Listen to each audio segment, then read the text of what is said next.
is also fantastic. I Of think course, you and everybody, yeah. Urva together also, you your earlier self and Urva's earlier self, and then you now and Urva's character now. Urwa के साथ काम करने का experience कैसा? बहुत अच्छा। उर्वा तो I think is, मुझे ऐसा लगा इतने सालों बाद मैं उर्वा के साथ दोबारा मिला आई थिंक हूँ। उडारी के बाद अभी किया। हाँ, बीच में ऑन एंड ऑफ मुलाकात बात तो होती रही हमारी, काम हमने अब किया। काम पहले किया मैं हुआ। 3 प्रोजेक्ट्स कर चुका हूँ उर्वा के साथ, ये मेरा 4th प्रोजेक्ट है। मुझे हमेशा से उर्वा में डेप्थ नज़र आती थी, हमेशा से। जब मैं इसके साथ पहले भी मैंने काम किया, मरासिम में, मेरी लाडली में किया, और उडारी में तो she did a wonderful job. Depth मुझे हमेशा नज़र आती थी, और है भी। उसकी फ़िल्में भी आप देखो, she is a wonderful artist. I think वो अपनी मर्ज़ी से कम काम करती है, यहाँ बहुत से डायरेक्टर निकलवाने की बात होती है। एंड शी हैज़ अभी भी, I think she has lot of layers that people haven't explored, the director haven't, और वो आएगा आहिस्ता-आहिस्ता। She is a young girl और आहिस्ता आता है, लेकिन उसने इसमें मेहनत बहुत की है। देखें, किसी हीरोइन के लिए हसन, वो इतने सालों बाद काम कर रही है, वो चाहती तो अपने किसी भी ओवरली ग्लैमरस रोल में ही वापस आती, to become like a typical heroine that everyone wants to become, but she chose a role where she was wearing a sweaters and bodysuit niche, where she had to show her double chin at times, and she had to put on almost no makeup at times, and no, ऐसे बाल भी इतने ज़्यादा नहीं, मतलब बहुत ज़्यादा ध्यान अपने कपड़ों और उस पे नहीं है, non glamorous role, non very glamorous very तो, क्लोज। और बहुत टिपिकली एक्टिंग ओरिएंटेड। और फिर 12-13 साल की बच्ची भी है, बच्चे भी हैं, और बहुत से एक्टर्स जिसको बना करते हैं कि यार बच्ची की बाप, लड़कियां करती हैं। अब मुझे ऐसा लगता है कि हो एंड जाता आई है। नो फॉर अ फैक्ट कि इसकी कास्टिंग में थोड़ी सी मुश्किलात हुई हैं। इस वजह से नहीं हुई कि कोई कैरेक्टर ऐसा या वो है, आई थिंक, क्योंकि उर्वा की तो पहले से थी। आई थिंक जो हमारी जो फर्स्ट चॉइस की जब लिस्ट आती है तो उसमें उर्वा हमेशा से थी, बट ऑब्वियसली प्रोडक्शन हाउस कोई भी वो 2-2 3-3 एक्टर से तो पूछता ही है। तो मुझे नहीं, आई डोंट रिमेंबर कि कोई मुश्किल हुई किसी चीज़ में, बट वो ये ज़रूर हुआ होगा कि उन्होंने बहुत सोच समझ के कास्टिंग की होगी, कोई टाइम लिया होगा कास्टिंग करने में। अदरवाइज 2-3 लोगों से, यार ये अक्सर मुझसे पहले भी किसी ने सवाल किया कि फर्स्ट चॉइस कौन था, सेकंड चॉइस, बट जो मुझे याद है इट जब doesn't matter, I it doesn't, think what जिसका, मैटर्स। अगर वो फर्स्ट या सेकंड, थर्ड, फिफ्थ चॉइस कोई होती तो वो उनका प्रोजेक्ट होता। ये जिसका है प्रोजेक्ट वही फर्स्ट चॉइस है। बिल्कुल but when I spoke to Nina in the beginning, तो she always mentioned Urwa and me, and yes, she also told me कि हमारे पास, if you will not do it, then we will go to this actor and that actor. तो वो 2-2 3-3 production house obviously को भी अपना वो रखना तो होता है वैसे यार। दैट्स हाँ, हाउ इट वर्क्स। ऐसे या थोड़ी है कि एक ही एक्टर, उसकी डेट्स ना हो या कुछ ना 150 हो और 6 महीने तो आप बैठे थोड़ी नहीं और रहेंगे बैठे यार। थोड़ी रहते हाँ, हैं। हाँ। फीडबैक क्या मिला? मैंने देखा कि हमारी बड़ी वेटरन एक्ट्रेस हैं अक्रॉस द बॉर्डर, मुमताज साहिबा ने भी एक पैगाम भेजा आपके लिए। I have seen a series which is my favorite and इसका नाम है आपकी इज्जत, जो मैं हमेशा वॉच करती हूँ। It's beautiful, बहुत ही अच्छी सीरीज है, मुझे बहुत पसंद है। हमारे मुल्क में ऑफ कोर्स लोग बड़े शौक से देख रहे हैं, हमें तो अंदाज़ा हो जाता है व्यू से भी, रेटिंग से भी, फीडबैक से भी, कॉन्वर्सेशन से भी। आपको ज़ाती तौर पे क्या फीडबैक मिल रहा है? बहुत बहुत अच्छा, एक्सट्रीमली अच्छा फीडबैक।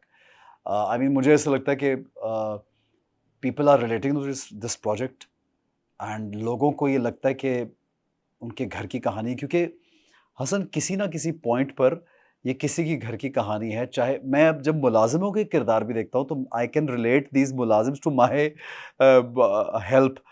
और वो जो, इतनी मुझे हंसी आई एक जगह पे, वो जमीला जो है वो कहती है जहर लगता है मुझे सांप। I could not stop laughing यार। सांप जी से तो मुझे वैसी नफरत हो गई है। तो मैंने बोला यही होता है अंदर की, कभी गुफ्तगू सुन लो तो इनको 2 डांटे जब पड़ती तो ये कहते कितना बुरा सांप है या बाजी, यू नो लाइक।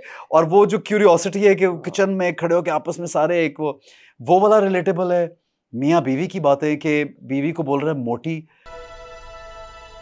मोटी, तो ये इतना रिलेटेबल था कि प्यार में भी मुझे एहसास हो कि प्यार में भी अगर मुझे मेरी बेगम ने कभी 2 से 4 दफा बोल दिया कि Ehsan you are gaining too much weight, वो मेरे लाइक काम के हिसाब से कभी कह देती होगी, या मैंने कभी उसको कह दिया और वो आगे से कहती यार आई हैव 4 किड्स माशाल्लाह, यार हैव यू एवर नोटिस, तुमने कभी किए पैदा, यू नो लाइक ये छोटी छोटी बातें रिलेटेबल हैं यार।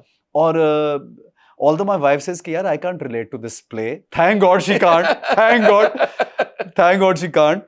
मैंने कहा मैं फातिमा बोली, मैंने कहा तुम्हारी सास ऐसी हैं? कहती नहीं यार आंटी तो बहुत अच्छी है, शुक्र अल्लाह का आंटी शोहर ऐसी। का नहीं पूछा? सास का पहले पूछा है। मैंने ज्यादा नहीं पूछा, मैंने कहा कुछ बता ही ना दे ऐसा। क्योंकि वो ड्रामा देख रही है और बार बार फिर मुझे देख रही है हसन के बाद, यार ये क्या है, what the hell, what are you doing Hasan. मैं कहा मैं ताबिश ही उधर देखो यार। सो वो घरों में कहीं ना कहीं, मैं छोटे पॉइंट से इसलिए शुरू किया कि कहीं ना कहीं बहनों की क्यूरियोसिटी, एक बहन का बहुत अच्छे होना, दूसरी का ना अच्छे होना, किसी दोस्त का इतना डेंजरस हो जाना कि वो एक लड़की को इन्वॉल्व कर रहा है आपकी लाइफ में, कि पैसा खाए, गोल्ड डिगर टाइप। अच्छा, ताबिश डजंट लव नाज, डज ही?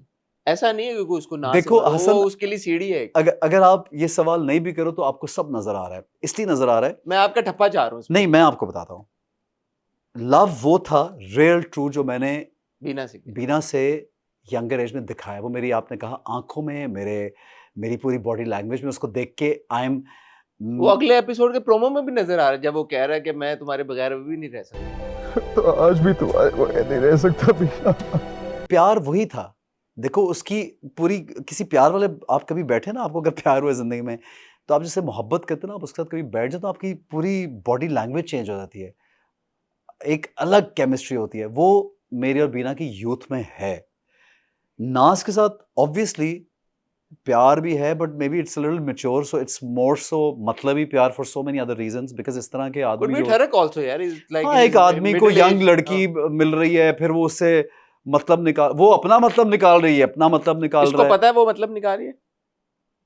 वो देखिए उसको शायद ये अंदाजा ना हो, ये थोड़ा सा उसको आगे ले गया। मुझे लगता है वो भी कहीं पे गोल्ड डिगर तो है, but she is not a very conniving kind of person, she is not very cunning, you know, you can see the character, she is doing very well. और वो भी कहीं पे इनोसेंस उसकी नजर आती है किरदार में। वो ये टिपिकल चालाक लड़कियों वाली नहीं कि मैं ये करूंगी और वो घुमाऊंगी, she is genuinely there, fond of this guy. Yeah, she's fond of this guy and she wants to get married and she wants the money also at the same time.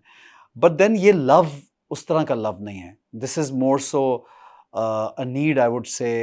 Maybe a lot of people would say that. जो मैं इस time characters की बात कर रहा हूँ, मैं अपनी ज़ाती पर्सनल बात नहीं कर रहा, लेकिन इस तरह होता है कि आपको बहुत से आदमियों को आप देखते हैं यंगर गर्लफ्रेंड आई कैंडी भी चाहिए होती है, जो आपके साथ चले फिरे, बड़ी मॉडर्न भी हो, लोग उसको पसंद भी करें, वाह क्या चीज़ चल रही है यार आपके साथ, और आपके काम भी सारे कर रही हो और घर में भी हर वक्त अवेलेबल हो। तो बहुत से लोग ऐसा करते हैं। ये जो आपने भी कहा कि जो प्यार था वो तो यंगर ताबिश और यंगर, आप देखो ना वो कितना एक्सट्रीम था, वो मैंने दिखाया। आप हमें ये दिखाएंगे कि the process why he fell out of love with Bina, इसको एड्रेस किया जाएगा? I think not really, but Hasan कहीं कहीं पे शुरू में ना एक लाइन में, क्योंकि हसन फिर तो इतने आप देखिए, आप जब एक ट्रैक को चला रहे होते हैं ना, बहुत मर्तबा कुछ चीजें ऑडियंस में भी छोड़ते हैं ना सोचने के लिए। हर चीज तो स्पून फीड नहीं की जा सकती, स्पून फीड तो नहीं की जा सकती। और so we're just assuming कि over a period of time he got richer, he got more. I'll tell you, like spoon feed की आपने बात की, तो बहुत सी इंटरनेशनल प्रोजेक्ट्स में तो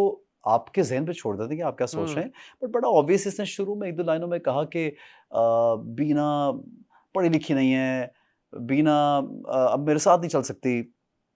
सो समवेयर ही थिंक्स, देखिए मैं पर्सनली मैं ये बात आपको कर रहा हूँ, मैं ऐसे कपल्स को जानता हूँ। मैं एक लड़के को जानता हूँ जिसने दूसरी शादी सिर्फ इसलिए की कि he wanted a highly qualified girl, but in his 20s, I know this guy, in his 20s when he fell in love with this other girl, वो उतनी ही पढ़ी हुई थी जितना वो था।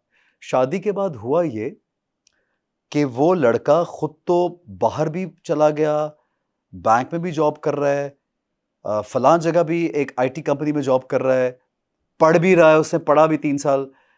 जब वापस आता था बीवी के पास, तो बीवी बच्चे पैदा कर रही है, उसी लेवल पे है, घर में सास और ससुर और अपनी खिदमत कर रही छोटे बहन भाइयों की, और बीवी वहीं पे स्टक रह गई। लेकिन किसकी वजह से? अपने खामंद की वजह से। उसी वजह से मैं हमेशा ये बात करता हूँ, अपनी फैमिली में ये बात करता हूँ। I swear Hasan, this is so important for people to understand. आपको अगर कहीं लगे कि आप तरक्की कर रहे हैं फिजिकली, मेंटली, एक्सपोजर ज्यादा, तो अपनी बीवी का हाथ पकड़ें, उसको साथ लेके चलें। आप उसको मत छोड़ें इस जगह पे कि वो किचन में ही सिर्फ घुसी रहे सारी जिंदगी। जाए जरूर, वो सिर्फ बच्चों के मसलों में ना उलझी रहे। अपनी औरत को इंडिपेंडेंट करें यार, अपनी औरतों को अपने साथ खड़ा करें। अपनी औरत को, अगर वो आपसे कम तालीम